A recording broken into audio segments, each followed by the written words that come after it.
Twinkle, twinkle, little star,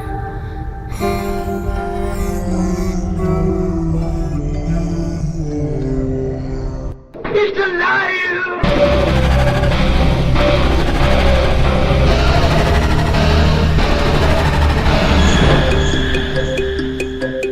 Welcome to where the weird ones are. Every time I speak, I want the truth to come out. Powerful figures in Hollywood as well as powerful politicians who are in fact not human. They're reptiles or they're lizards or perhaps extraterrestrials.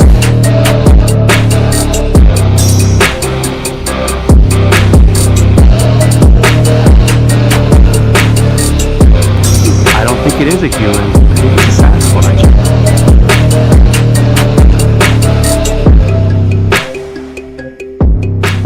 Go ahead and run. Run home and cry to mama.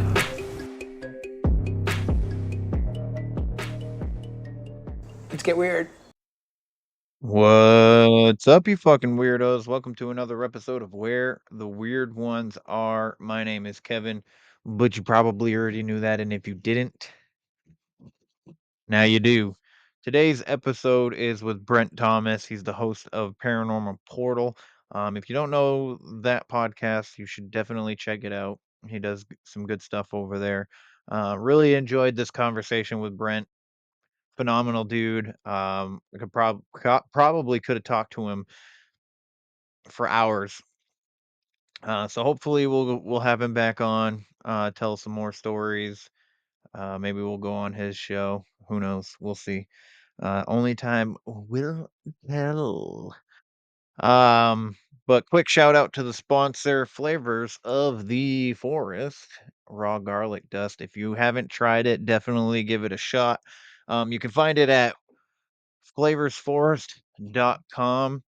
They have horseradish, they have lion's mane, um, ginger. I think they still have ginger. I might be incorrect, but it's the best garlic you're gonna get on the market. It's way better than anything you're gonna find at the stores. So I highly recommend it. Give it a try. Um, they're doing amazing stuff over there. Nelson and Matt, fantastic guys. So uh, I'm extremely happy and excited to be partnered up with these guys. I couldn't have found a better sponsor, to be honest with you. So yeah, again, flavorsforest.com. That's where you can get yourself some. Give it a shot. You won't be disappointed. I promise. Um, yeah, other than that, Weird Java in the morning, every Sunday morning, 9 a.m. Eastern, 8 a.m. Central. We discuss topics like this day in history. We do a creepy video of the week. We do a missing person segment, which is done by the lovely ladies over at Like Mother, Like Murder podcast. They do a really good job at bringing us missing person cases every week. I think I said that correctly the first time. Um, but I think it's really important to highlight people that are missing just in case anybody who happens to upon the show has any information or has seen somebody that resembles this person that we're talking about. So it's all an effort to try and bring people home, or to find justice in some kind of way. Not everybody that goes missing has been found or is found. Unfortunately, there's a pretty high statistic that they don't. And a lot of them, when they do come home, they're not with us technically. Um, so, yeah, and we do a Florida Man segment. We do news, and I'm gonna be implementing movie quotes and stuff like that. We're doing a lot of fun stuff with the show, so please check it out. I do it with my buddy David. Um, fantastic guy. So, um, yeah, and then that's it. That's pretty much all that I have for announcements. If you guys like hot sauce, try some hot sauce, weird sauce. It's it's on the website. Also the coffee. Tell me what you think on both those if you're into either of those things. So, but if you like today's episode or any of my other episodes, please like, follow, share, subscribe, leave a rating and review. Those are the free ways to help the show grow, and I absolutely appreciate it. But if you don't do that, it's not the end of the world, you know? So, um, yeah. So if your podcatcher doesn't allow you to leave a review, you can definitely leave one on the website where the weird ones are podcast.com. That is also where you can get the merch. That is also where you can get the coffee and the hot sauce. There is a new design. There's a couple new t-shirt designs. There's a bodybuilding ghost face on there for any of the gym bros or gals, girls, however you want to say it. There's also a ghost drinking a beer, which is pretty cute. I think he came out pretty cute. Um, yeah. So I think that is all other than to say that I'm going to be starting my own ghost investigations. The first investigation that I'm doing will be in March, and I think I'm going to do a new YouTube channel for the investigations and for my future documentary. So all like that stuff will be on a separate YouTube channel than the one that I have for the podcast just going forward. As of right now, the production company is called Weirdos Only Productions. I think I'm gonna change the name. So, um, and do whole new logo for that. So, blah blah blah blah blah. But that's it. That's all I gotta say. Patreon, if you're interested, you get a free coffee mug. You get early access to the show, ad free, and story time. So that's all I got to say is to your face. So I hope you enjoyed today's episode with Brent. Brent's an amazing dude. I really enjoyed this conversation and I look forward to more conversations with him. So, without further ado, let's do it. They're coming to get you, Barbara.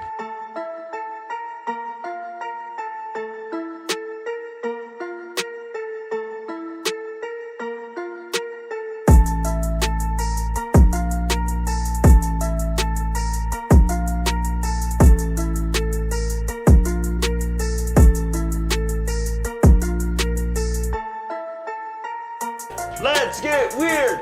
Let's get weird. Let's get weird. Let's get weird. Weird. Get weird.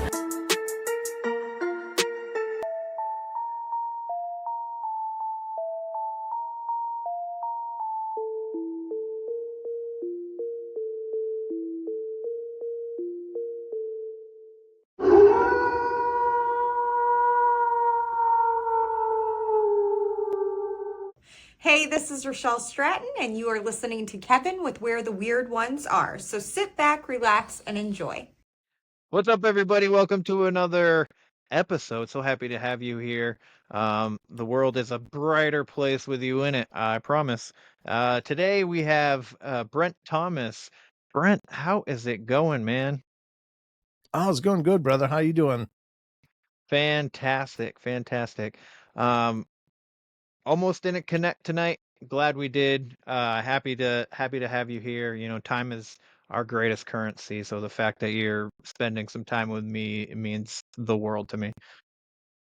Oh man, I appreciate it. I love coming onto shows and of course meeting new friends and stuff. And you and I have gotten along great just in the little bit of time we've been yapping before going live. But I think it's fantastic the community that has I've found myself in of so many wonderful creators like yourself. So I'm honored to be here, and I'm thrilled that you thought enough of me to say, hey, you want to come on and do a show for. So yeah, I mean, thank you. It's nice.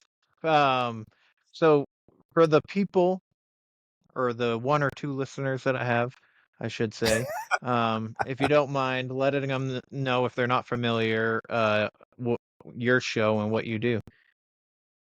Sure. My show is called the Paranormal Portal, as you can kind of see up here. But I do a weekly podcast that's hosted on Libsyn, and I deal with everything from Bigfoot, Dogman, cryptids, UFOs, ghosts, strange phenomena, and everything in between. So we really cover the whole umbrella. A lot of people hear paranormal, they think, oh, it's a ghost show. Well, it is, but it's also a lot of other things. I mean, I'm not, because paranormal by definition means not normal, and so that's all of this stuff. So I usually interview people, a lot of times experiencers, sometimes celebrity guests, and authors and researchers. So just have talks about this stuff. I also do a YouTube channel, which is youtube.com/paranormal portal, and I host on Rumble as well, where I do a variety show 3 times a week, every Wednesday, Friday, and Saturday night. And that's more of a variety show in that I don't stick with necessarily one topic.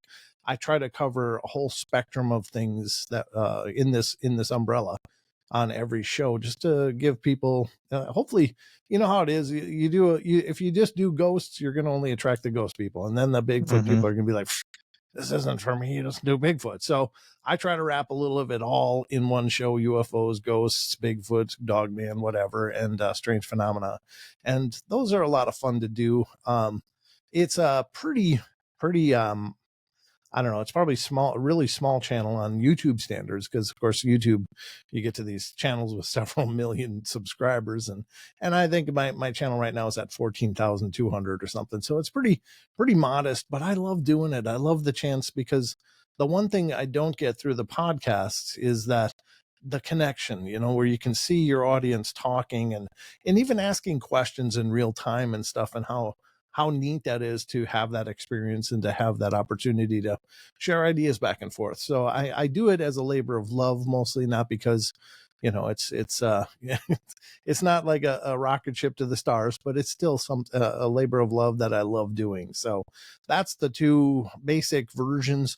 They're both called Paranormal Portal. So, but it's available everywhere on all the podcast platforms. And of course, as I mentioned, YouTube and Rumble. And so, yeah, that's what I do. Nice. What has been, out of all the topics that you cover, what has been like your favorite one to talk about? I mean, I know they're all fantastic to talk about, but do you have one that you prefer out of all of them? I think the one that I relate to the most, just because I've had the most personal experiences with it, is the haunting ghost stuff. I do paranormal investigating as well on the side, with a friend of mine, and we go and research places and have a fantastic time. But I have witnessed a UFO, and I love talking about that stuff as well. And as well as, I think I had a close encounter with a cryptid at one point in my life, when I was 14. But that's I didn't see it, but I definitely heard it and was definitely terrified by it. So, but I think where I feel, well, I guess I feel comfortable in all of it, really, because what I've found astounding through all of this, Kevin, is that there's such a bleed through between the phenomena, these similarities that pop up in all of them. It's like, the metaphysical Bigfoot that just kind of melts away in front of people's eyes and stuff. And then you have ghosts that kind of appear and melt before people's eyes. And then you have UFO aliens that kind of appear and melt before people's eyes. And there's so many commonalities between them that, even though I think they're probably all very disparate and individual phenomena, they seem to be potentially maybe exploiting the same characteristics of our reality, like maybe that's what makes these behaviors seem really similar, is that they're all maybe utilizing a similar aspect of reality, if you will. Now,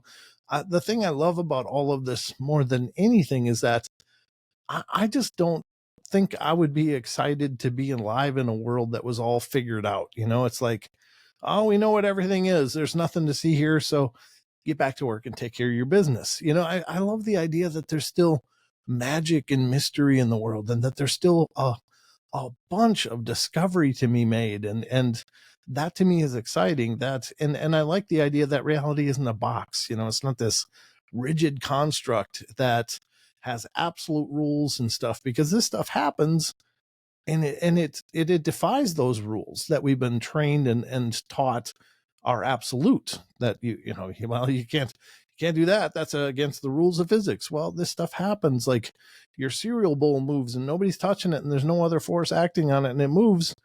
That's amazing. It's a small event, but it's still incredible because you've just been shown something that's impossible. And so I'm really excited, and I love that aspect of this, and that's what keeps me really intrigued by all of this stuff, is that it's showing us something incredible. And this stuff isn't where reality just went sideways or something glitched in the matrix or whatever, any number of ideas that people throw at it. I think that this stuff is maybe much more profound in that it's the breadcrumbs.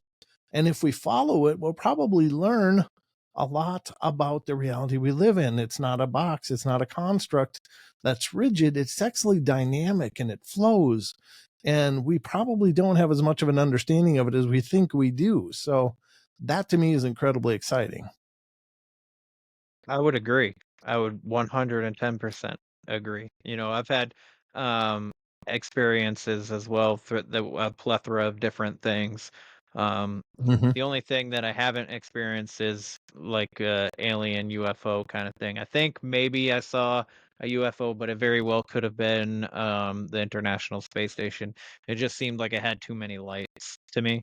Okay. But that's the only thing that I could say about that. But um, my cryptid experience, I also couldn't. I think it's a cryptid. I couldn't tell, and that was a few years ago. I was recently separated from my ex-wife and stuff, and I was all alone in the middle of the woods of Maine, and it was absolutely terrifying. All I saw was red eyes. That's it. So I would love, if you don't mind, retelling the story from when you were 14. Oh, sure. And this is actually probably the first really paranormal event that happened in my life that I can remember. I mean, maybe there's others, maybe a bunch of other things happened and I just don't remember, but this is the big one that I do remember. And I grew up in Minnesota, and in the southeast section of Minnesota, right along the Mississippi River. And where I grew up was right abutted and next to a state forest, and there was a Minnesota state forest, and there was a big bluff. In Minnesota they call them bluffs. I don't know. Some people say bluff, and they're like, "What the hell's that?" But a bluff is generally, for any of you that don't know, a bluff is like there's mountains and there's bluffs, and bluffs are generally rounded on the top or flat and round, and mountains have points. Now, I think there's also a big scale difference between a mountain and a bluff, too, generally speaking. But anyway, the bluff behind my house was called Rattlesnake Bluff, and that was right behind where I grew up. And now, just as a side note, I never saw any rattlesnakes there, but apparently they're up there. I've heard them rattling in the distance as you're walking and hiking up there. But this was kind of my playground growing up, Kevin. This was like I grew up early. There was really no kids around regularly, so I just amused myself in the woods and spent all my time in the woods, running around, playing in the forest, and just doing what country kids do, because you got to occupy your mind. So I was always in imagination land out there in the forest, and there was this one kid that would come and visit his great uncle every once in a while, great uncle and great aunt, and they lived right across the street. And he would come a lot during the summers, and even during the rest of the year too, from here and there, but generally speaking in the summers. But he came, and it was when I was 14 and he was 15, and one of the things we always did was just go up on the bluff, like I was saying. So that's what we did. That day we went up on the bluff. It was a summer day, and we're hiking around, and we climb up. It's not really treacherous climbing, but you got to kind of be careful. There's some spots that it could be, at least the way we went up, which was through this rocky ravine. And I always call it a dry run, because it was a ravine that was formed over thousands of years of erosion from spring melt off. And that's the only time that this actually runs, but it looks like a dry stream or creek bed. And so we just would go up that way, climbing over boulders and rocks and stuff, and get up there and do what kids do. Like we'd roll boulders down the hill and watch it crash into trees, just stupid things like that, living out in the country. But we were monkeying around all day long, and it got later in the day, and it was starting to head towards evening. We're like, yeah, we better get down, because there's no lights up there. And when you're up there, I mean, it gets dark in a hurry, and then, you can't see anything. So it was already treacherous to come up during the day. So we kind of, decided to get down while it was still light. So we're working our way down. Now, to give you a visual of what this looks like, this is an old growth forest. So it's not like those kind of forests where they're just walls of scrubby crap and big trees and you can't see anything. Like this is a pretty open forest. Like it's all trees everywhere, but they're all spaced apart. They're all mature trees. And then there's leaves and maybe a few plants underneath, but it's pretty wide open. So it wasn't like something just, could have been right beside us and we wouldn't have known it. But anyway, we're working our way down this dry run, and we get to a point, there's a drop off in front of us, and it's kind of like a waterfall looking thing, but it's, maybe 6 feet or whatever. And we're just kind of standing there, taking a break, getting a breath, plotting our course. And suddenly, right behind us, but it sounded, maybe it was further away, but it sounded like it was right behind us, within 20 feet, and taller than us, came this deep and rumbling growl. And it was like that. And it was so loud and so powerful. And I swear to you that I felt it as much as I heard it. My body was vibrating with the force of this growl. Now, I grew up in these woods. I lived there. I played there. And we had white-tailed deer. That's like the biggest thing we had. And everything else was like fox, squirrel, coyote, maybe here and there.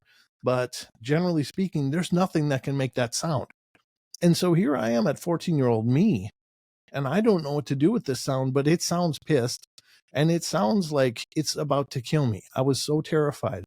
That sound in my mind was the last thing I was going to hear before I was killed by something. It was that creepy and terrifying. We're frozen looking down the hill, and he froze as well as me. Now, you hear from some experiencers like, you can't move. You can try, but you can't move. I could have moved. I just didn't dare, because whatever's making that sound, I just didn't want to do anything to provoke that final attack. And I could have looked, but I didn't dare. I didn't want to see what that looked like as it came to kill me. It was just like, I'm just looking this way, and just growling and growling. And we're frozen standing there. And finally I said to my friend, I said, what the hell is that? And he goes, I don't know, but we got to get out of here. And we did the only thing we could do. We just ran. Now they say, don't run. You might trigger a prey response, but it's like, I'm 14 years old. You got fight or flight. And whatever's making that noise is not in fight category. That's not going to happen. So the only thing left was flight. And that's what we did. We ran, booked it down this hill. And I always say this, it's like, I don't know how we didn't fall and kill ourselves, just from running down this boulder field and rocks and stuff, but we did. And we got all the way down there, and whatever it was didn't pursue. Now, we got home, and that was kind of the end of it. And he and I never really spoke about it again. But I didn't know what to do with that. There was suddenly something on this hill that I had known my whole life that I'd never known before. And it terrified the hell out of me. It took the woods away from me for a number of years. And I didn't have anywhere to do with it. So time moves on. You kind of move it to the back of your mind as you go through life. And it's in there somewhere, but you're not dwelling on it. You just, you had this experience. And it wasn't, I mean, I knew about things like Bigfoot, but I knew that they were in the Pacific Northwest, not in Minnesota. They were in the Pacific Northwest. That's where Leonard Nimoy told me they were on In Search Of, this old TV show. And so I didn't understand what this could be. And I'd never heard of a dogman, never, ever. I mean, that was just fantasy stuff from TV as far as I knew at that point. So I just lived with it. But it wasn't until I went to the movie Jurassic Park, the first movie. I went to see it in the theaters, and there was this moment in that movie where the kids are in the car by the Tyrannosaur paddock, and they're trapped in that car, just stuck, and the adults are in another car having a conversation, and the two kids are in there. And it was the point that the Tyrannosaur kind of breaks through the fence, and then his head comes down to their level, and he goes, that deep growl. And I was like, and it all came back to me right in that moment. And I'm like, oh my God, I know that sound. I know something very similar to that. You know, it was just this horrible moment of remembering, and the terror all came back, and I was just panicking sitting in that chair, remembering that moment. But I still didn't know for years what to do with that. But then it was Mm-hmm. when I was starting to learn about Bigfoot. And honest to God, a lot of people take shots at the show Finding Bigfoot. But I'm here to tell you, I think that show probably did more in pushing the narrative forward and making it acceptable for people to talk about than any other show before it. Like they really brought it to everybody's home, and it was a very popular show. And I watched it and learned about Bigfoot, things that people, you know, because they did talk about signs and things that are attributed to Bigfoot. I'm like, oh my God, this Bigfoot thing's pretty crazy. So it was probably about 15 years ago now. I was up in those hills again with my oldest son, and he was about, 16 maybe, getting close to, yeah, about 16 at the time. And I was doing a product shot. I was doing some marketing stuff at the time. And I was doing a product shot of some survival gear up in the forest because I just thinking, that's great placement and stuff. And we're up there. And then I had a feeling like, hey, I want to go up there. I want to go up further on the hill. I just had this intuition. It was just like, I'm supposed to go further up on this hill. And so I was like, telling my son, hey, Sheldon, let's go up there. There's something, I feel like something's weird up there or whatever.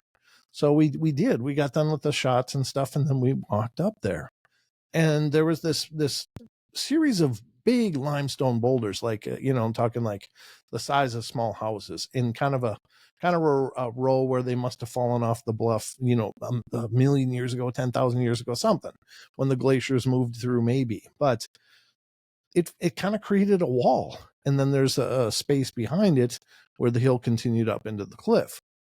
And I was like, we got up there, and I'm like, I looked down on the ground, and there was this stick, and it was like a maple like branch, a young branch that would be like normally covered in like that green young bark. It was that young, so it wasn't like this thick, hardcore layer. It was this young branch, but it was broken on both ends, and all of the bark was stripped off of it, and it was still wet when I reached down to touch it. Like, and I was thinking, did something just have that and eat the bark off of it? And what does that in Minnesota? And I was like, I was beside myself. And then I looked up, walked around the rest of the boulder, and there's a structure. And it's not like the teepee structures that you hear about all the time. It was like a dugout in the hill. It was all dug out, but then there was these broken logs all over the top of it with leaves on top of that. Now, the leaves may have been placed there, or they may have just fallen there, from the last fall. I don't have any clue, but it was clearly a developed structure.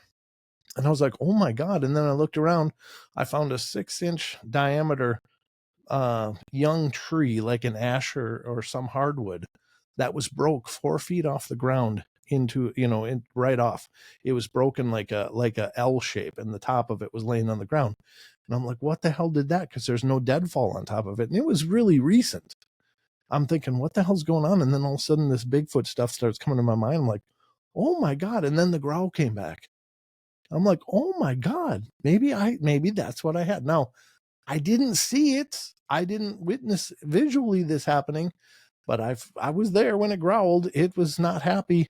And I've heard about that growling from other people since, digging into the phenomena. So I think I had a close encounter with a Bigfoot in Minnesota. Wow. That's first of all, an amazing story.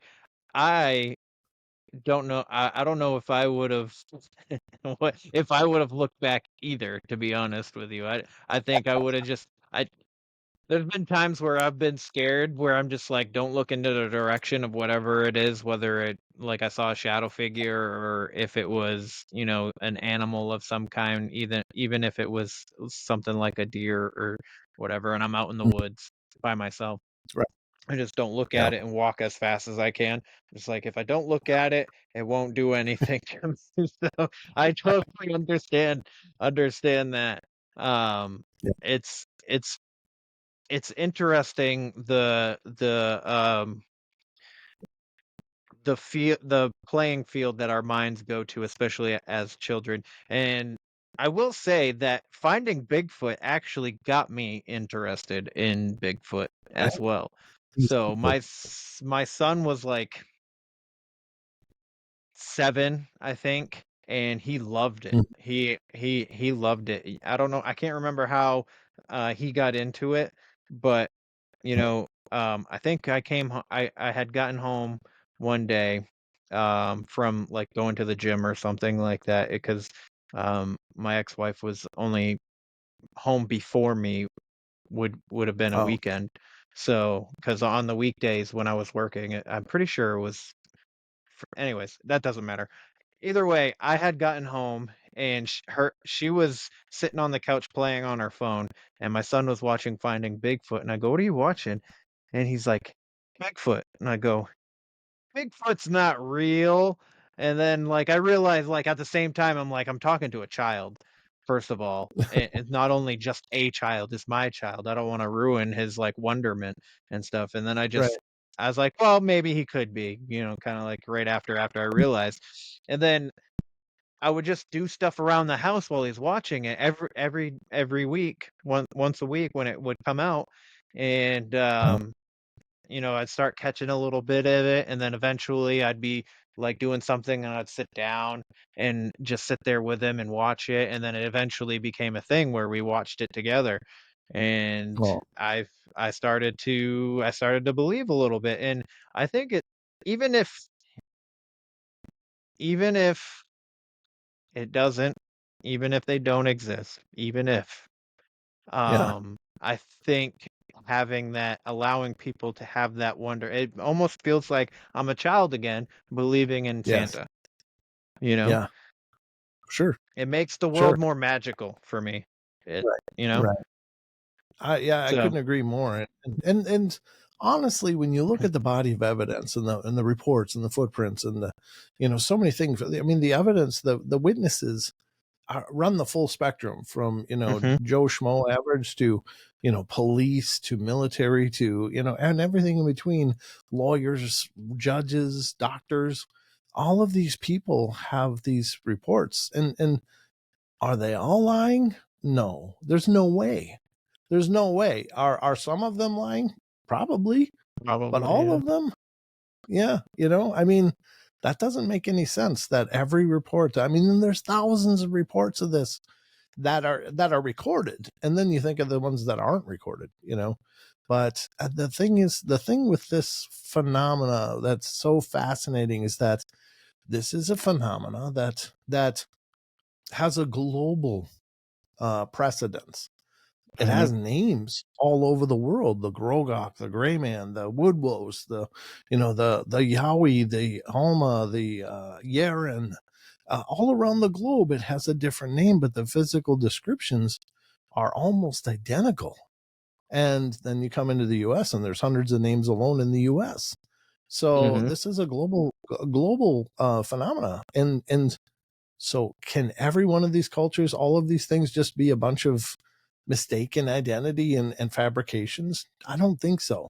And then you look at the cultures that have, come up around these things, like the Aborigines in Australia, and the Chinese culture of the Yaren, and so on and so forth, to the Native Americans, to the ancient Celts, having ideas of these Woodwose and Grogok and Greyman and stuff. And it's like, well, I mean, these are not cultures that were in contact with each other to share information. So they must have been witnessing something, and they all came up with very similar descriptions of it. So I think it's amazing, and I think it's a very real phenomena.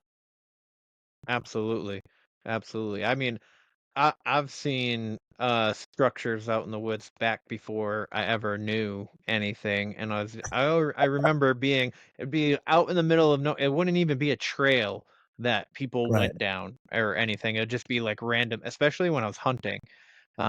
Mm-hmm. Almost every time I was hunting, I'd be like, I bet you the deer were here.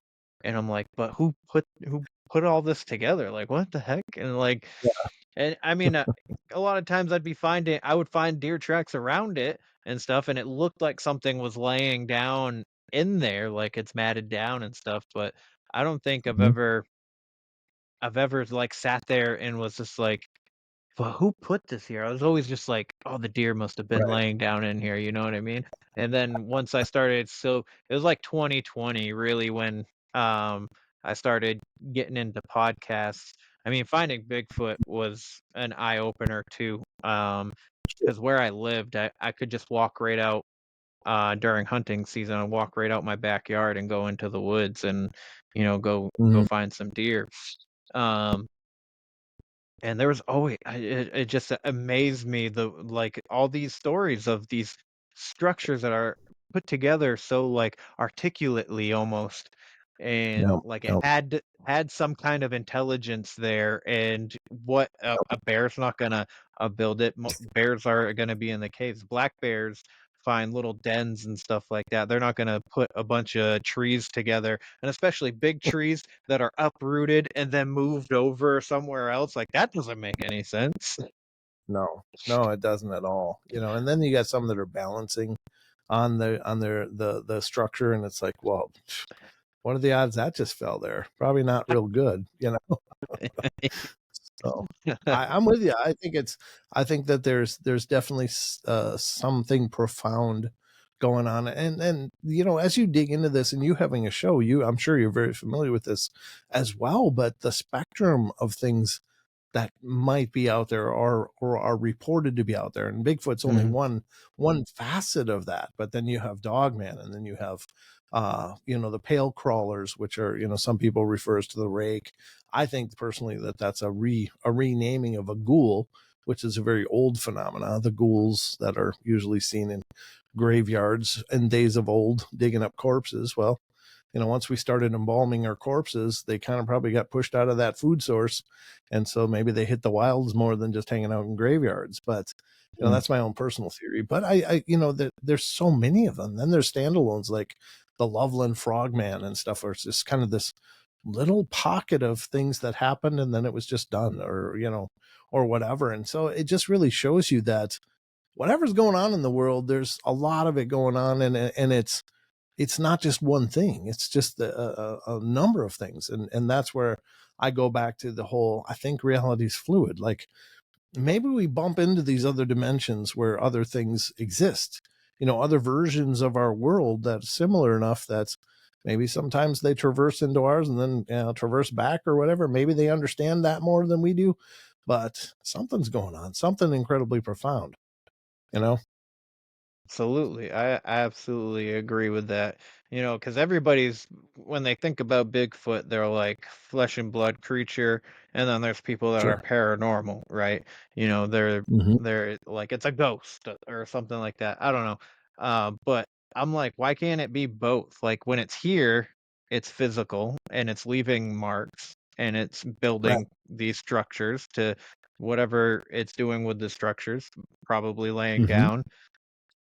And, and then when it wants to leave, it can leave and it leaves to another dimension. So like interdimensional. Right. And I know a lot of people, like a lot of I would say a lot of my friends think that Mhm. I'm crazy. And I'm like, that's totally okay. I just like to speculate. And if that's true, fantastic. We may not ever have all of the answers, and we're probably not going to. We're definitely not going to have all the answers when it comes to ghosts. So I don't think Right. that we're ever going to have all the answers unless somebody finds one and can physically capture it. That's the only way we'll Right. ever know. And I don't think that's ever going to happen, because if it was going to happen, it would have by now. Sure. I mean, maybe technology will evolve and our understandings of these different energies that we aren't currently aware of. And I Hmm. think that's the thing. Like just for ghosts, for instance, oftentimes, ghost research and looking into, trying to research that phenomena, it's very much a pseudoscience because the regular sciences aren't really paying attention to it, don't give it any credibility. So those of us that are Hmm. enthusiasts are left with taking things from other uses, borrowing technologies that are meant like for electricians, for EMF detectors. Well, and the idea has always been, well, ghosts manifest as an EM energy, and I don't think that that's real. I don't think that that's the fact. But what I think might be going on with something like that, because we don't really know much about electromagnetic energy and all of the specifics about it. We have some, obviously an idea of what's happening, and can duplicate that with energy and electricity and stuff. But when you have free roaming electromagnetic fields, that doesn't really make sense in terms of circuits and magnets and things like that. But if ghosts were just electromagnetic, it'd be real easy to deal with them, because you just hang magnets around and they'd be all screwed up. I mean, you got a haunting, just hang up a bunch of magnets, they'll be all screwed up. But what I think is going on there is that whatever energy that they are, I don't think that it's electromagnetic, but I think whatever energy that they are has an observable effect on the electromagnetic fields around us. And so it's more symptomatic than an actual root cause. And that's where we can detect that a ghost might be moving through or maybe paying attention to us, is because whatever energy they are affects the electromagnetic spectrum and causes these anomalies or spikes or whatever. And I think that that's probably a more accurate way to research that, rather than thinking, well, they're electromagnetic because we can whip out a K2 or other EMF, detector and find proof and evidence of them. Well, no, but we can see their interaction with our environment through the electromagnetic field, I think, is probably more accurate. Yes, yeah. Yeah, that makes sense. That 100% makes sense. I think most people believe in the more of the ghost stuff. So, Sure. like, I just think it's easier for them.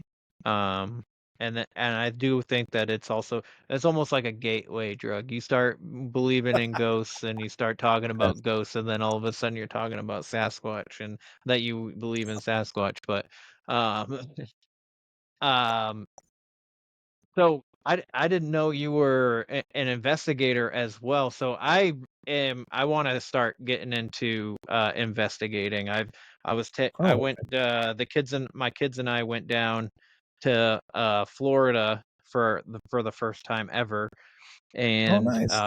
there's a paranormal group that I became friends with, and they took me along for one night before we came home. And ever since then, I've been hooked. I've been like jonesing to Yeah. get out there and stuff like that. And I went out again probably a week later into the Bridgewater Triangle, the Huckamuck Swamp, with a friend of mine named Phil. Um, Uh-huh. and I haven't been. Oh, and then I went to the Conjuring House. Oh, did Uh, you? Okay. yeah, and that was not a lot happened. The only thing that happened there was a spirit box thing where I think we were talking to a Native American, but Oh, okay. ever since then I've been like, I want to do this, but I don't. I can do it alone, but I'm not sure if I want to do it alone. So I did just recently reach out to my cousin, and my cousin's like, yeah. I was like, oh, okay, cool. So I'm trying to figure out things in my area to do, but I know everybody has like different points of views and stuff, and so far a lot of the investigators have had a little bit of a different approach or Right. answer to this question. But if somebody's first starting out, what advice would you give them in the investigating realm? Well, I think the first thing is that it's real easy to empty your wallet on this stuff. There's a lot of companies producing a lot of things, and none of them Hmm. are cheap, you know. And so I would just start with a cheap K2 detector. I mean, like they used on the show Taps forever. They're just the push button on. Get one of those. They're like $30. Get a little micro cassette recorder, a little pocket recorder. And those are about $20 at Walmart or whatever. And don't empty your bank account doing it. Then get one of those twist off, twist on flashlights. Those are great. I've had some really good results with those, but don't waste your money on all kinds of the really expensive gizmo-y things. There's some free phone apps. The thing is that, a lot of people cast aspersions at like phone apps and stuff. But here's the thing. If you have a device that can utilize wireless communication, which our phones do, they'll connect to the Wi-Fi, they'll connect to, the regular cellular and stuff, but they have in them a piece of equipment called a magnetometer. And a magnetometer is how it communicates wirelessly, but it can also be used to detect EMF fields. And there's a bunch of other sensors that are built into our phones, like vibration and other very subtle sensors that are built into all of our phones. And there are apps that will utilize those. And the thing is if you're the best piece of equipment you have is yourself. Like if you get sensitive to it, if you're not already, by virtue of doing it, you'll probably develop a bit of a sensitivity. Like, wait, something in the air has changed. The energy is weird. I think that it's just by virtue of looking into the darkness that you end up tuning some other senses of ours. And I think that whatever ghosts are, and that's a whole nother discussion, because I don't think they're always formerly people. I think there's plenty of things we experience as ghosts that were never people. And there are other things, other entities, beings, maybe they're out of phase with us. Maybe they're multidimensional beings. Maybe they're dimensional beings, whatever. But they aren't necessarily formerly living people. But I think sometimes they pretend to be. It's because that they find maybe interacting with us kind of humorous. But just don't empty your bank account after it. Just go and have fun. And one of the best pieces of equipment you can grab is honestly just a notepad. Just take notes. When we're in here, this was happening. Take your notes and then record if you can. Your phone has a great built-in recorder. You wouldn't even need a pocket recorder. Your phone can do that. You got a camera built into these things, and the cameras are really pretty incredible. You don't have to do it in darkness. I think that, of course, when it's dark out, that means everything is quieter and there's less distraction. So I think it allows us to tune into the activity easier.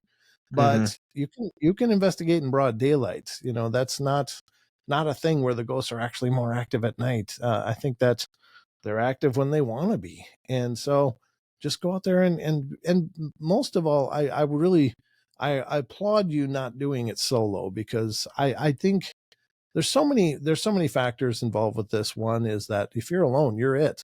There's no one to help you. Like if for instance, you're in an old building and you get stuck, or the floor gives out or something like that, and you're in a bad way. Well, you're going to be in a bad way until maybe somebody stumbles on you, and maybe they don't, and then you're the ghost. So I think it's always better to go with somebody.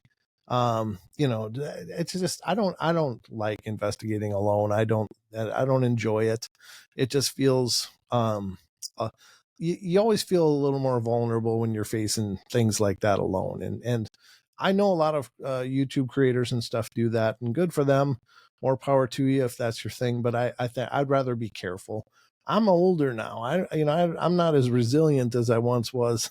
So I may need help, and I'm okay admitting that. But yeah, I think it's awesome. I think, the thing is that all of these questions that we have about this stuff, the formal sciences aren't picking it up. They're not picking up the ball and going, you know what, we'll find answers. We're going to research until we figure out what's going on here, because whatever it is very real, and a lot of people are experiencing it. So they're not doing it. So any discovery, any evidence is going to be incumbent upon the people that decide to pick up the mantle and do it.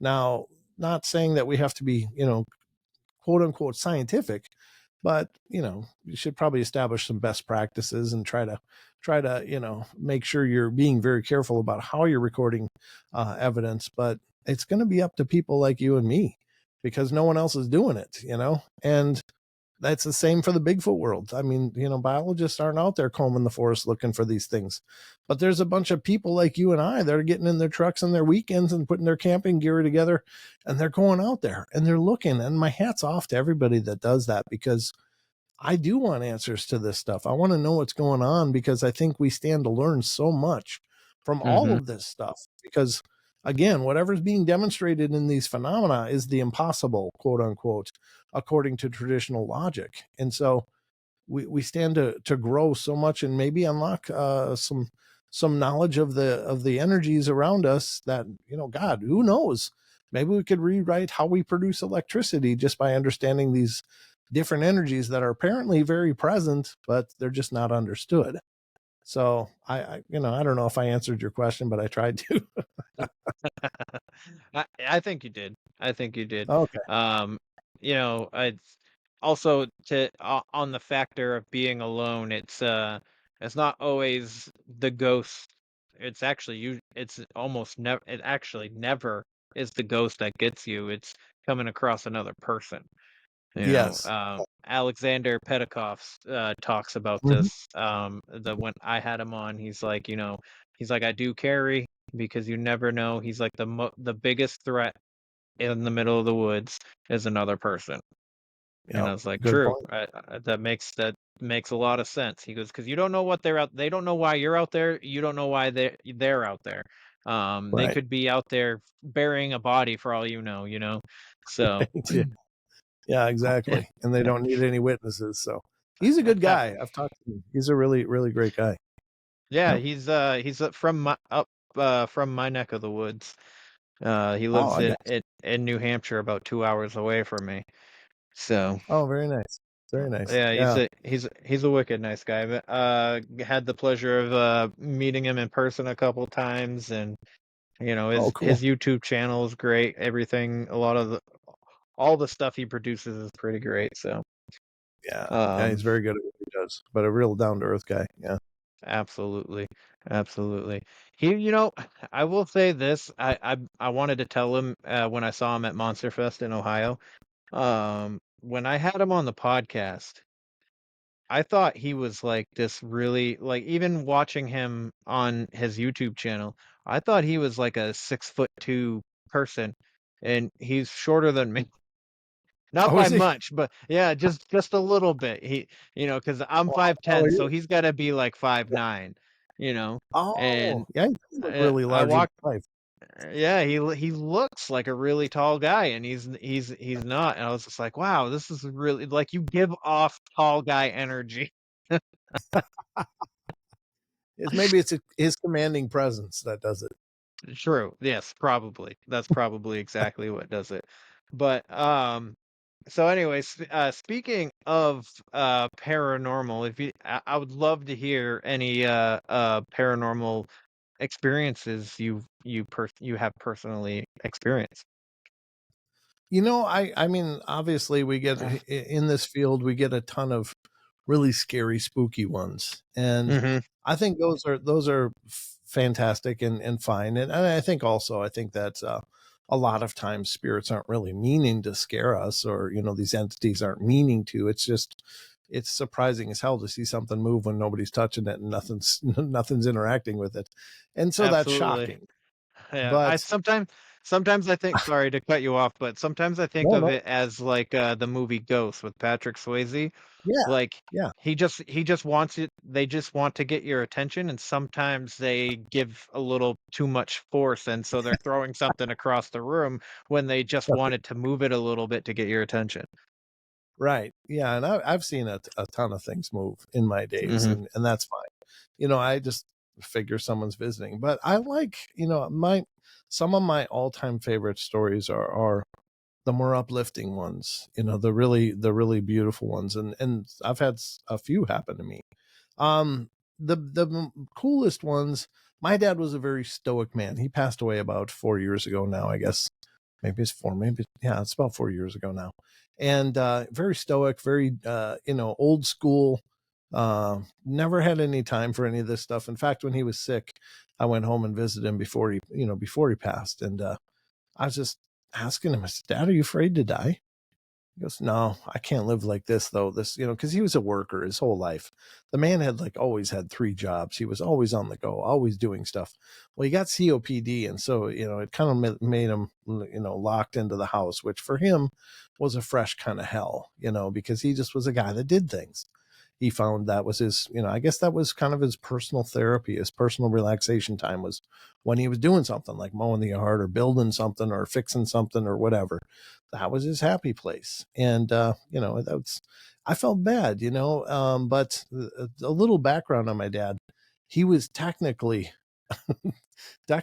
he was an absolute infant. Like, that guy couldn't even operate a TV remote. And, my mom and dad had 2 separate TV rooms. My mom would be in the living room because she liked to watch true crime and Murder, She Wrote and stuff like that. And my dad would have his TV out on the 4-season porch, and he would watch Walker, Texas Ranger, Gunsmoke, and things like that. Like, he was all about the karate movies and and the Gunsmoke and the Westerns. That was his thing. So they obviously couldn't watch TV together because they both had very different tastes. So, but anytime my dad needed the channel changed or something changed, so come on in, we call my mom and help him to change the TV to what he wanted. I think he could probably, his technical proficiency probably had to do with the volume button, and that was about it. He just couldn't sort it out. So he always had to call my mom in. But anyway, he got sicker and sicker, and I was out here in Idaho when suddenly I got the call. And going back a little bit, I did ask Dad, well, do you believe in life? I believe we go to a better place, blah, blah, blah. I said, well, do you believe in ghosts and things like that? And I started talking to him about some of the stuff that I talk about on my shows. And it was just like his eyes glassed over and he was looking at everything and anything else. He's like, God, and so it was clear that he just didn't have any time for any of this. So, Well, anyway, I was back here in Idaho and came the day that I got the call. Your dad passed away. And it was a heartbreaker, for a number of reasons, because, my dad and I, we loved each other very much, but we also had a very challenging relationship. We're both extraordinarily stubborn people. He was very much a my way or the highway kind of guy.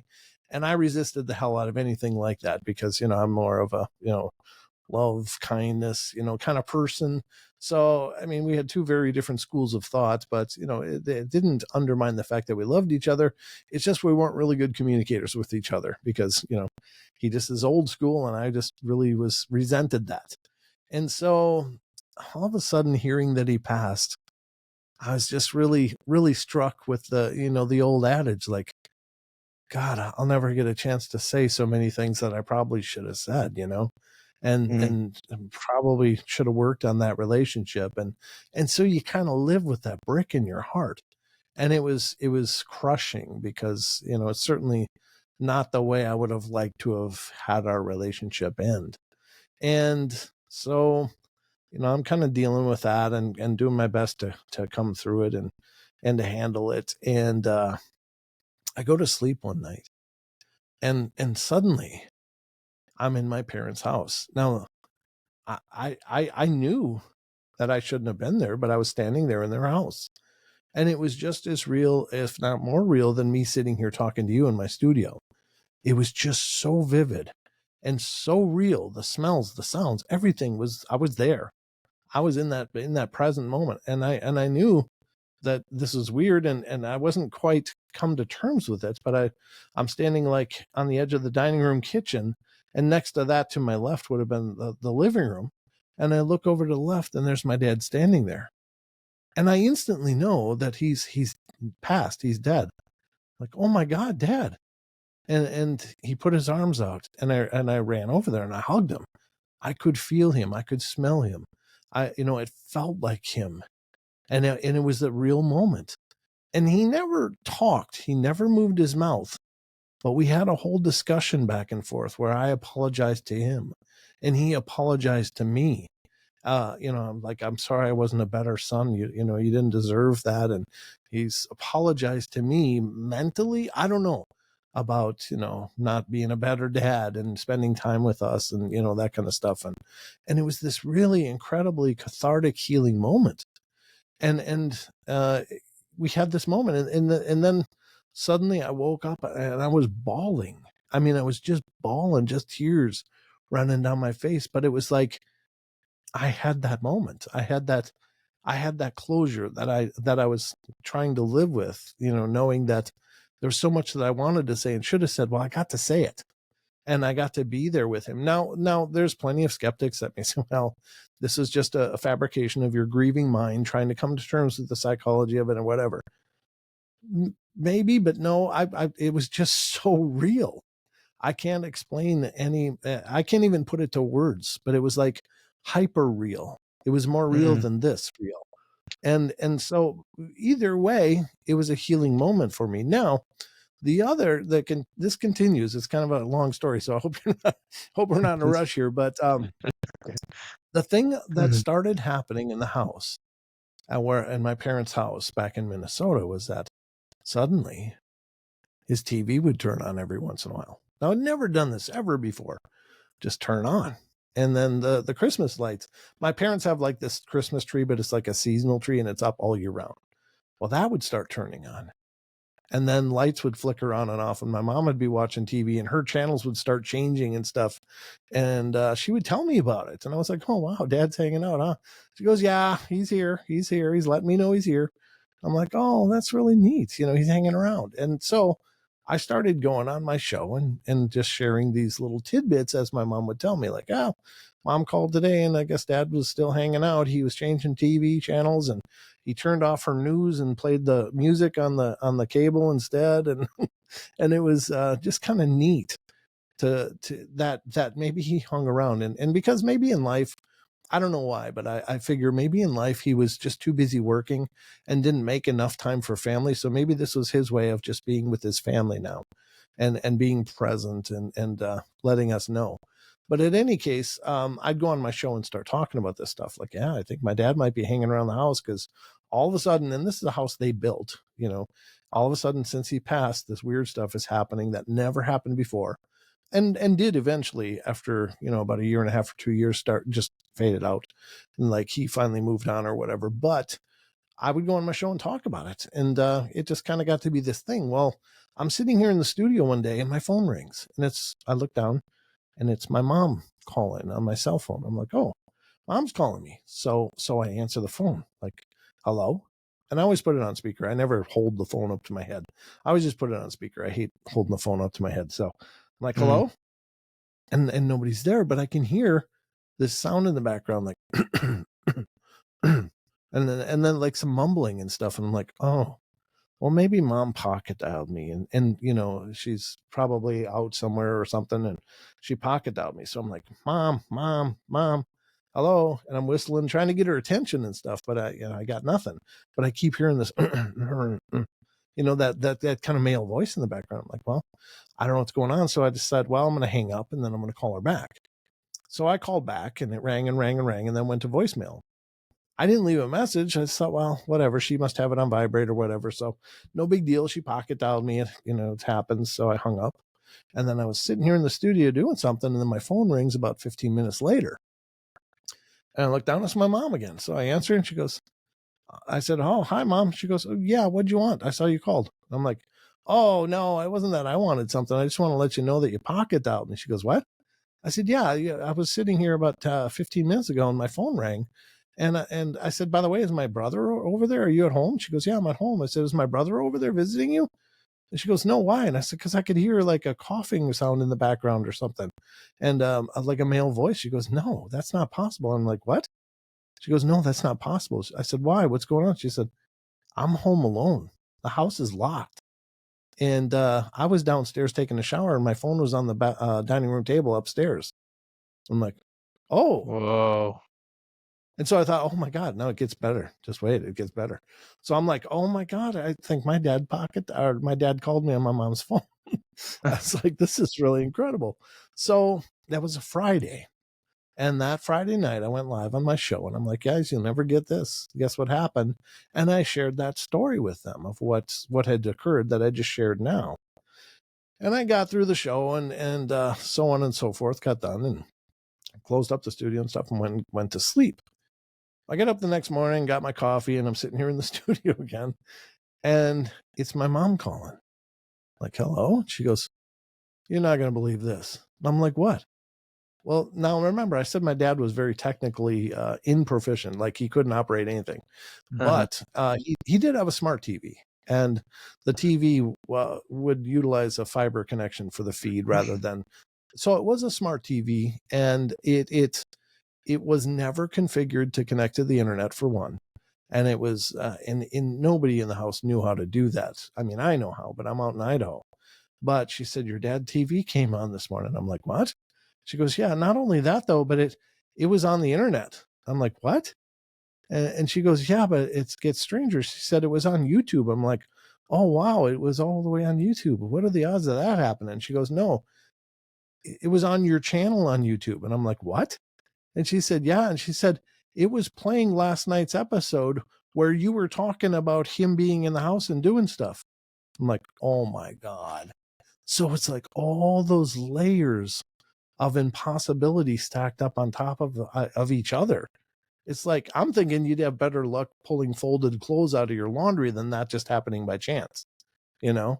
So his TV was on, it was connected to the internet. It was on YouTube. It was on my channel, and it was playing the episode from the night before where I'm talking about him pocket dialing and him being present in the house. She filmed it and sent me a clip of it as it was happening. I'm like, oh my God, wow. So that's one of my most profound ghost stories. Now I've got a bunch of other more spooky ones, but I love those because it's such a powerful thing to think that our love survives and our loved ones are still with us. To me, that was the beauty of that, is that, we oftentimes look at this, the passing of our loved ones, and we think, well, we just have this hole in our life now, but I think they're still there. It's just, we got to look for the signs of them being there. And sometimes they're louder than other signs, but it's just so powerful to me. Yeah. Yeah. That first of all, that's an amazing story. Mhm. I definitely like to believe that, our loved ones are still hanging around, even if it's just a little bit, or Yeah. to kind of give some kind of subliminal message. Yeah. Because I was really close with my uncle who passed back in 2019, Mhm. and um or 2018, I can't remember, but it was one of those. Either way, I looked up to him so much. Like, he was probably the best male role model any of us could have. Like, and he left Mhm. impressions on all of us kids, all my cousins and my siblings and everything. He's basically was like what I think a man should be, the kind of Oh, person, cool. like, very compassionate, very Yeah. loving, cared about everybody. I mean, he worked as an EMS, in EMS my entire life. So he was 40 years, 60 years, or 50 years, however long he worked, he was there at the same fire department forever. Mhm. They even made a memorial for him at the hospital because that's how much he was liked in the area. But it was just one morning, probably about a year and a half, 2 years later, I was laying in my bed and my dog picked up her head. It was just me and my dog in the house. And she picks up her head like she's looking at somebody walk into the room. And then she lays her head back down on my thigh, and I'm faced away. I'm like on my side, but on my stomach, and I'm facing away from the door. And I'm just like, I'm looking at her. I'm just like, oh, that was weird. And then I feel pressure on my bed, like somebody had just sat down on my bed. And I was like, what is that? And my dog's not reacting to it. So whatever it was either familiar or she couldn't see it. Right. And then in that moment, like in that fear moment, I just had like this sense of knowing, you know what I mean? Of Oh, that it was my uncle. And he was basically there saying that it was okay. I don't know if it was like a telepathical thing like you did, like with sure. your dad when you hugged in your dream, or what you Yep. think was a dream. Um it was like that, where it was like telepathic, everything's gonna be okay kind of thing. So Right. Right. Yeah. I love stories like that. 100%. Yeah. Those are my favorite. Like the creepy ones and stuff. They're cool and everything, but I think like these ones, like what you just said, um, they're very they're very profound, and I think that lends more of a credence to what happens to us after we go. Like Yeah. I think there's a good chance that we still know what's going on with our loved ones once we, at least for a little bit, you know. Yep, I think so too. I think maybe we always will. Like, Mm-hmm. like we're intertwined somehow on some cosmic or divine way, and so that love persists, and so does the caring. And while we don't, we can't maybe visit with them like we once could or go do things with them, I think that they're with us, and I think these stories are great reminders. I wish everybody could have stories like that, though, that's grieving the loss of someone they love. Just how powerful and how healing would that be if everybody that lost somebody that was so dear to them would receive a visit like that. And maybe they do. It's just hard for them to figure out how to come through. Maybe sometimes they just let us know through a song or a smell or a sound or something like that. It's like, oh, I can't tell you how many times I'll be walking around and hit a smell, and it's like, oh, that reminds me of of my cousin that passed away. And that's like, well, maybe that's how they're letting me know, because it's not a terrifying way. They don't want to scare you, but they want to let you know that they're still with you, and that's very powerful. So yeah, I think I really I hope so, obviously, but I really think there is a lot to that. Like, they are with us still. Yes. Yeah. And I think a lot sometimes, I mean, it could be like a divine intervention kind of thing, but I also kind of think that sometimes it could be a past loved one where something happens to prevent us from going somewhere, and then something where we were going to Oh, be going, something catastrophic happens or something like that. Like, I was driving the other day in the fog. The fog that's everywhere. That's going to get you. Um, I'm yeah, driving, and I normally don't have my high beams on at 3 o'clock in the morning when I'm going to work, but um, because of the fog, I randomly, like, I'm driving, I'm already almost to work anyway, and then I just yeah. had this like weird feeling, and something told me to turn my high beams on. I turned my high beams on, and there was two deer standing in the road, and I Ooh, can't, I almost didn't stop in time. I almost hit them, and I ooh, stopped right in front of them, and it was just like, my heart was racing and stuff, and I'm just like, "That is the like, because I could see with my low beams, I could see the road still, no sure. problem, even in the fog, but I don't know, it's just something was like, 'Hey, man, turn your high beams on,' and I turned my high beams Uh-huh. on, and there they are, right there." So, Cool. like, I think it's like things like that. I think either what you, could attribute to being a god or the creator, Sure. whatever, people Guardian angel. Yep. think that, yeah, Yeah. or a loved one just kind of being like putting they like speaking telepathically again, like just put their hand on you, and they're like, "Hey, do Check your this." head. Yes. Yeah. I think that's very powerful. And I think you're right. I think that, our Western thinking often just leads us to, wow, that was a lucky coincidence or something like that. But I think Mhm. our ancestors knew this stuff. I think that they knew it and relied on it, and it was a big part of their experience. But our Western thinking has drilled us down to the point where, no, that's all just old superstition. We can't prove that kind of stuff. But it doesn't invalidate that it happens. And why would it happen? Why would you suddenly be urged to do that and then find out, well, there's a good thing you did, because you didn't smash your truck into some deer, you know? So I think that's very powerful. Absolutely. Absolutely.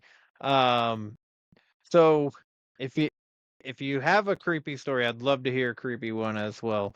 The creepy ones are fun because I feel like I don't know, there's something in us that really likes being scared for some reason. I don't know what it is. Like, I love horror movies, and I love it if a horror movie can scare me, and I get excited about it, you know? And Sure. I think that's another thing that draws me to um, wanting to do investigation, is because I like being scared.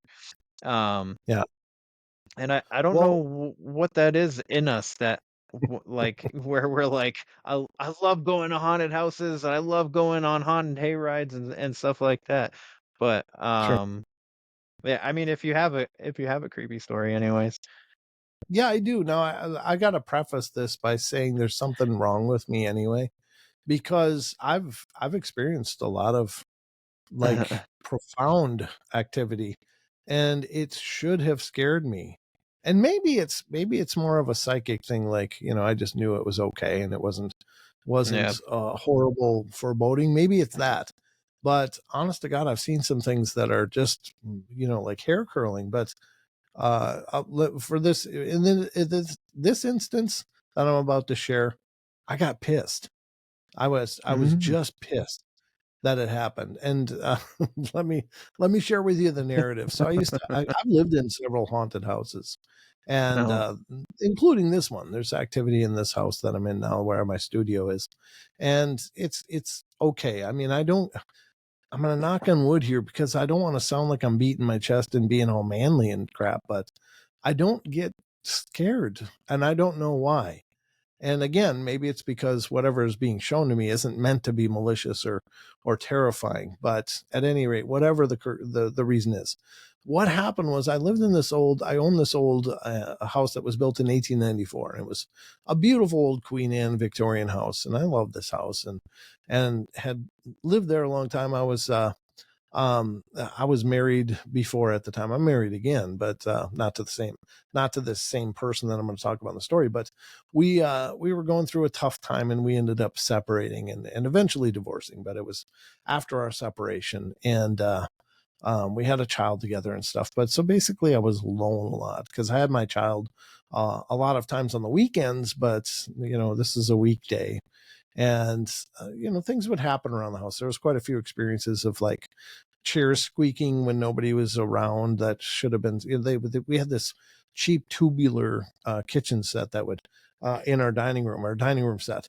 And it was in the dining room of this old Victorian house. And it never happened to me, but it happened to my wife. And she didn't believe in any of this stuff, but this stuff freaked her out, where it was like she was going to college at the time as an adult, just going back and getting her degree. But she was studying, and I was working nights at the time, and she said she was sitting there studying and had the light on in the kitchen. The rest of the house was dark, and suddenly the furniture in the dining room started squeaking like there was somebody sitting on it, getting up and down, and that freaked her out. We didn't have any pets, and at this time there was no kids, and so she was all bent out of shape about it. Lots of weird things happening. A door that was, you know, one of those kitchen doors that goes both ways, old wooden one in this house, that used to get hung up on the carpeting, and you had to give it a pretty good push. But she would talk about how she experienced that, you know, being stuck on the carpet, and then she'd be in there again alone, and the thing would go boom, boom, boom, boom. You know, so all this stuff absolutely freaked her out. She hated it, so she'd start praying and freaking and whatever. Now, I didn't experience a lot in this house. I mean, I would experience the feeling like, I don't think I'm alone. I think somebody's staring at me from somewhere, a lot of that stuff. But she seemed to get a lot of the really creepy stuff. But anyway, we separated. She went her own way, but she took the crappy, squeaky furniture with her. And, you know, with divorce, you end up losing a lot of stuff. And so I had a lot of empty room in this house, but the dining room was absolutely empty. But in the dining room, there's this chandelier. Well, I was all bent out of shape, you know, emotionally. I was going through a lot and dealing with a lot. And I was just kind of trying to figure out my new life, doing this all myself. And I remember I was going to go somewhere, and it wasn't a bad day. I wasn't extra crabby or anything this day, but I was just like, oh, I got to go for whatever reason. I don't even remember why I had to leave the house, but I had to go somewhere to do something. And so I grabbed my keys, and I was in the kitchen. I walk out that floppy door that, you know, that get hung up on the carpet. And I'm walking underneath right through the dining room to the porch door that would go outside. And I got through the dining room, walked directly under where the table would be. And then I got to the door, and I put my hand on the door, and I had the sudden feeling that I had to turn around and look back in the dining room. So I did, and I looked back in the dining room, and suddenly the chandelier in the dining room pulled out of the ceiling and crashed to the floor. Now, I'm not trying to tell you it fell out of the ceiling. It was pulled out, like plaster came down with it and stuff, and then crashed to the floor. And instantly I got pissed, because here I am suddenly single, or dealing with this single life with all the mountain of things, including, you know, divorce and all that stuff. And in this old house. And all I could think of was, oh, God damn it. Now I got to fix that. I was just mad. And so I should have been probably like, or something like that, but I wasn't. I was just furious. I was like, oh, and I'm sorry for cussing, but I was just in the moment there. But it was like I was just pissed because suddenly there's now a hole in my ceiling that I gotta fix and figure out a new light fixture and all this stuff. It's like, damn, that's just not what I need. So that was the experience. But it was a very profound event as I think back on it. And thank God I didn't get scared because this was my home and where I had to live. If you're afraid of where you live, that's a kind of fresh hell all by itself. But that was one of the more profound stories. Another time I was taking a shower alone in the house, and this is a different house. And I was alone. One of the problems with my ex-wife was that she loved to do dishes right when I was going to take a shower. So I'd be in the steaming shower, and that was exactly when she needed to run all the hot water into the dishes. And I'd be just miserable in there. But at one time I got home early and she was still at work. And I was like, oh, good. I locked up the house and I stripped off all my clothes, jumped in the shower, and I'm all bubbles. I'm all bubbles everywhere. I'm in the steam and in this fresh bliss of a hot shower. And then suddenly the water got cold. And I'm like, oh, God, she came home. She's doing dishes again. And I was just upset. And I'm like, so I'm in cold water. And I'm washing all the suds off me. I'm like literally in a cocoon of suds because I was like, I got nothing to hurry for. I could just take my time. But I had to wash all this off in cold water. And I get done, I shut off the water in the shower. And I hear water going. I'm like, what the hell is that? So I open the curtain. And in the sink, the hot water is blasting full blast. Just hot water, steam's coming up. And that one, I got to admit, that one I felt creepy because I'm naked. And I don't know what it is about being naked, but you feel extra vulnerable. So I'm like, and I got out, dried off, shut off the hot water, and then I checked the door, it's still locked. And I'm like, what? And then I open the door and I check the entry doors, and they're all locked too. And I'm still alone. So somehow throughout the course of my shower, this sink turned on absolutely hot, full blast, just to piss me off. So that was another really profound event. And there's a ton of those. I got a ton of those through the years. Like I've seen a full-bodied apparition walk by me in that old Victorian house. It was when I was with a girlfriend following that. We had an argument, and my ex-girlfriend, she could argue all night long. To her, that was just fine. It was a marathon. It wasn't an argument. It was a mini series. It was just like, God, it was just going to go on. Now I'm not that way. I'm just like, once that starts, I'm just like, you know what? I'm done. I'm going to just go to sleep. I always get tired when I get in arguments. It's like, I don't have energy for this. I'm going to go to sleep. So I decided I was going to sleep in the living room. So I went out on the couch and I'm laying there. And I got the blanket over me and my pillow, and I'm laying there on the couch, and I'm just starting to get relaxed. And all of a sudden, I look up and I see this figure walking toward me. Like, God, she's coming! So I'm squinting my eyes, pretending I'm already asleep, like because she's coming for round 2. I'm pretty sure at this point. And I'm like, no, I'm not going to do this anymore. I'm asleep. Look, you can tell I'm asleep, but I'm squinting my eyes, and this woman walks by, and I noticed she's in this long dress looking thing. And I'm like, what the hell is she wearing? I don't even know she had something like that. And then she walked past me and into the kitchen. And I'm laying down there on the couch, still squinting. I'm like, waiting for that light to come out of the kitchen because I think she's in there just stewing. Like, do I wake him up? Do we start again? And I'm like, oh, don't start again. Let's not do this. I just want to sleep and be done. And the light never came on. And I'm like, what the hell's she doing in there? And I wait a couple minutes and the light never comes on. So I'm like, all right, whatever. I'm going to get up and just let's deal with this. Let's get it done. I get up off the couch and I go in the kitchen, turn on the light. There's nobody there. I'm like, what the hell's going on? So I'm like, where'd she go? I walk back to the bedroom and she's already out. She's asleep. She's been asleep. So someone walked by me that was a woman. And looked like, through squinty eyes, it looked like it could have been her, but she was wearing like a dress and walked right by me. So, true story. Wow. Yeah.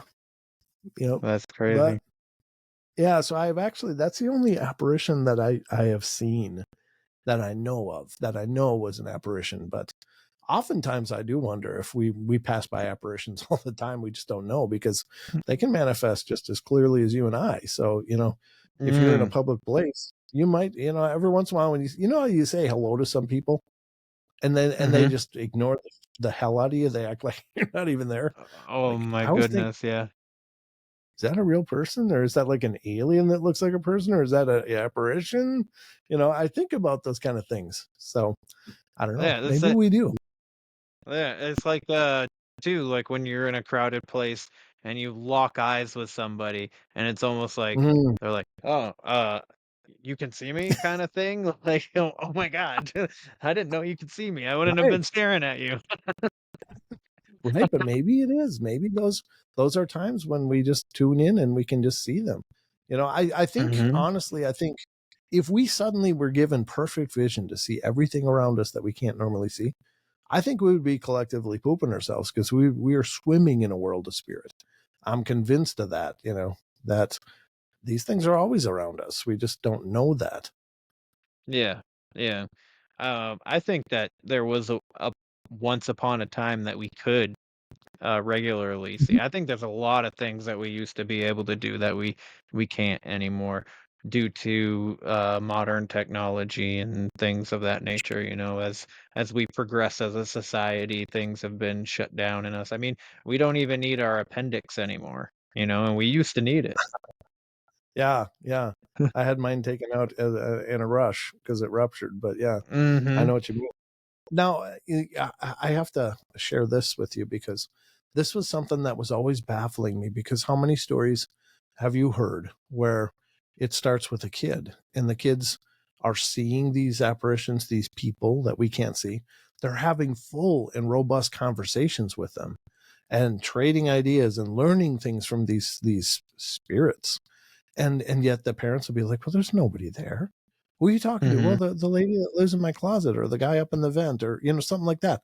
Just the bizarre things. But the kids will learn stories, like children's stories they'd never heard in their life. They'll be singing songs that are very, very old, and this incredible phenomena where kids seem to be able to observe these things just robustly and perfectly, as if there was another person standing there. And I was Hmm. always marveling at that, like, what's going on with this situation? And it's not every kid, but it's a lot of kids. But it wasn't until, um, and I thought about what you thought about. It's like, well, maybe they're wide open being kids, and then life happens, and we tell them to just focus on this, and we narrow their minds to these more mundane things that equal our life. But I was watching YouTube, and I came across a clip from the Joe Rogan show, and he had a guy on there that was talking about brains and our development and stuff. And he said, from birth to the ages of 5 to 7 years old, our brains are very, very different than they are as adults. And at 5 to 7, our brains change into the more adult form. And this is over a period of time. And I was like, and I cued in on that, because I'm thinking, why do these kids see this stuff and then they'll outgrow it? Like Hmm. suddenly they don't see these imaginary friends or these other people, and it just becomes a figment of their past. But the guy went into it. He said, yeah, when kids are from birth to the age of 5 to 7 years old, their brains are constantly in a theta state, THETA, theta state. But then after the 5 to 7 year old range, our brains become the adult state. I can't remember what he called the adult state. It's another brain state, I guess. But anyway, I found that really interesting, because there's another experience where we go into theta state, and that's hypnosis. That's the state of mind that hypnotists bring us into in order to be hypnotized. And some people are more prone to that than others, but everybody falls into hypnosis regularly. And self hypnosis happens like when you're driving and you're like suddenly home. It's like, God, I don't remember even going home.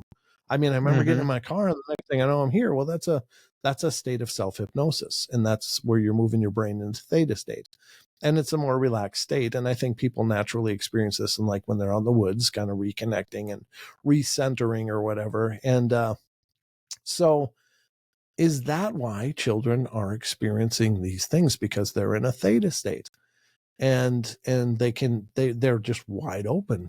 and they're not encumbered by the rest of the garbage that goes on in our heads and our more mundane focuses. And I also think that might be why people will see these fully formed apparitions, or even the perhaps other phenomena where they notice something melting away, because they get into these theta states. Suddenly you look up, maybe you're doing dishes and you look up and there's great grandma, and she's there just as real as you and me. And I talked to a guy who had an experience. It was his mother, in fact, that he saw, or his grandmother. But he said they were just locked eyes and stuff, and he was just like, oh my God. And then suddenly she just faded away. Well, I think what happens is we go into those theta states for whatever reason, and then we're wide open, and then these apparitions can appear to us. But then what happens is the shock of seeing them sets in, and it takes us out of the theta state. So they're not actually melting away. It's just our awareness of them is melting back to our normal brain state. So that's, perhaps we can be able to see and talk to spirits like that if we could figure out how to, just at a push of a button, bring ourselves into theta state. Maybe we could have these conversations and communicate more robustly rather than using pieces of equipment and recordings and trying to do it. But I don't know. What do you think of that? I think that's really profound, because I wish I would listen to that episode now, because I do listen to Joe Rogan periodically. Right. But yeah, no, I think that's highly. I kind of wonder when you take psychedelics, is that if that's almost the Sure. same like brain state. You know what I mean? Like, and Yeah. then you're seeing a whole different whether I because sometimes I think my former self would say hallucinations are just hallucinations, but like Sure. now I feel like hallucinations are, things coming through Mhm. with the quote unquote veil, Right. so Yes. would taking DMT or eating a couple mushrooms, would that put our brains into the theta state where we're seeing things on the other side? Because there's a lot of interesting stories of people. I mean, DMT is naturally in our bodies anyway, Right. and then just by taking it, or by other means, it just increases that. So I don't know. There's Right. a lot of profound stories, and a lot of people see similar entities. So Yes. The clockwork gnomes and stuff. Yeah. yeah, Yep. yeah. Yep. My buddy told me a story about bubble people one time that he did it, and I was just like, "That's crazy." Yeah. The thing I like about the theory, though, is that, oftentimes we look at this phenomenon, people that are dealing with hauntings and stuff, and we think, oh, wow, that sucks. All this stuff is happening to you. But Mhm. what if we are part of the equation? Like the one common denominator in everybody's experiences is that there needs to be an experiencer. Mhm. It's not like we're just subjected to this stuff and we're powerless. What if we were unconsciously facilitating these experiences?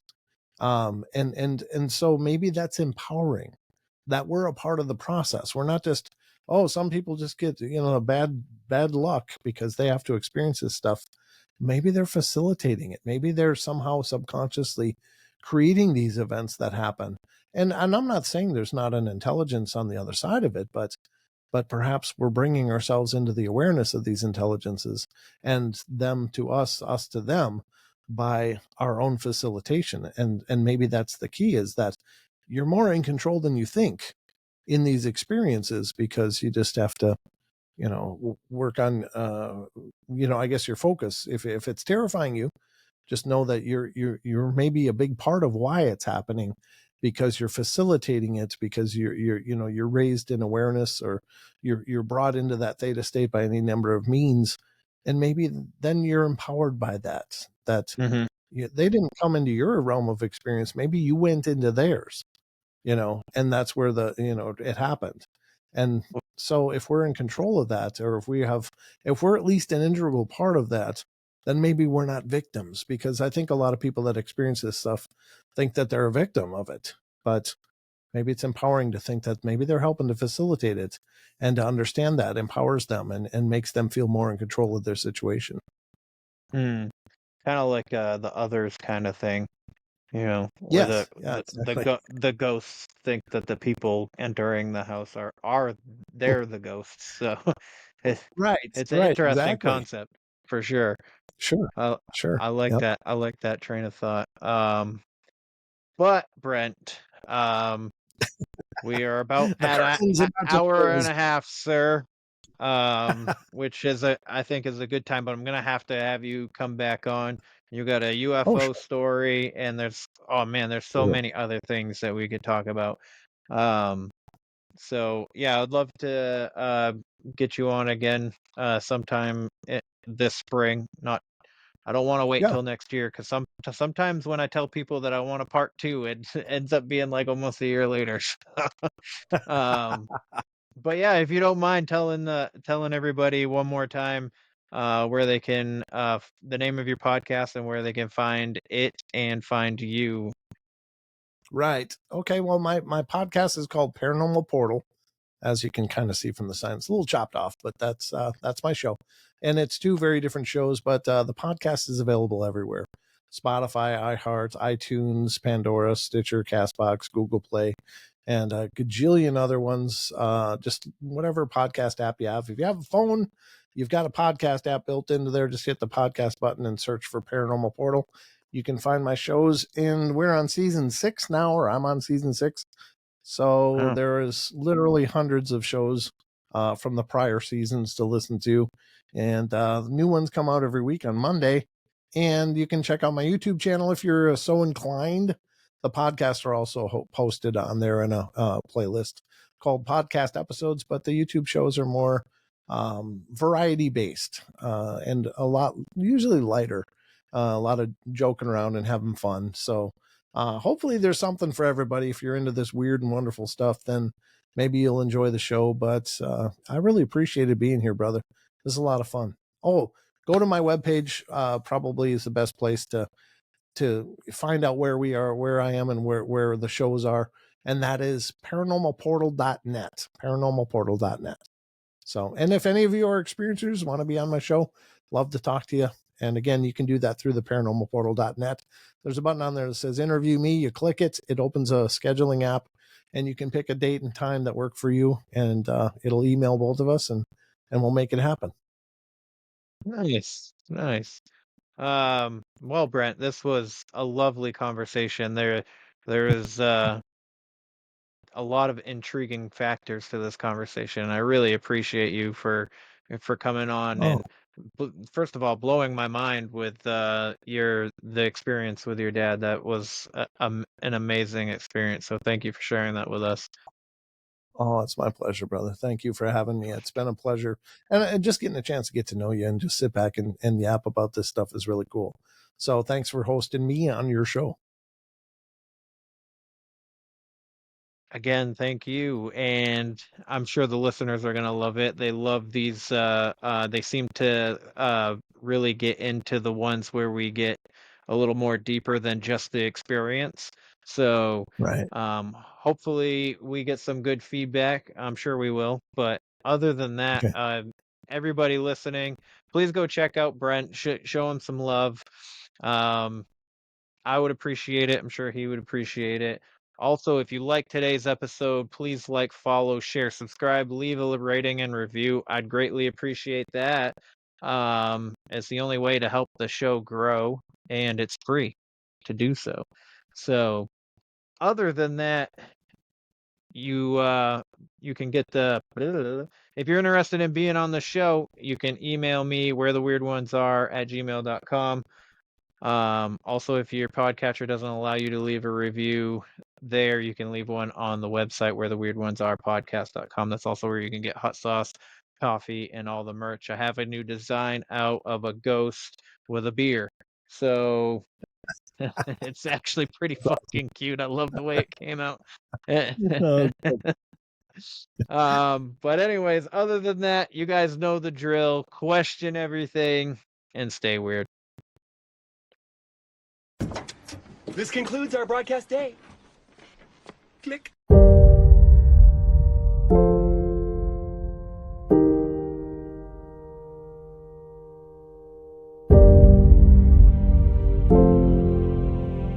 Because in the end, none of us have very long on this earth.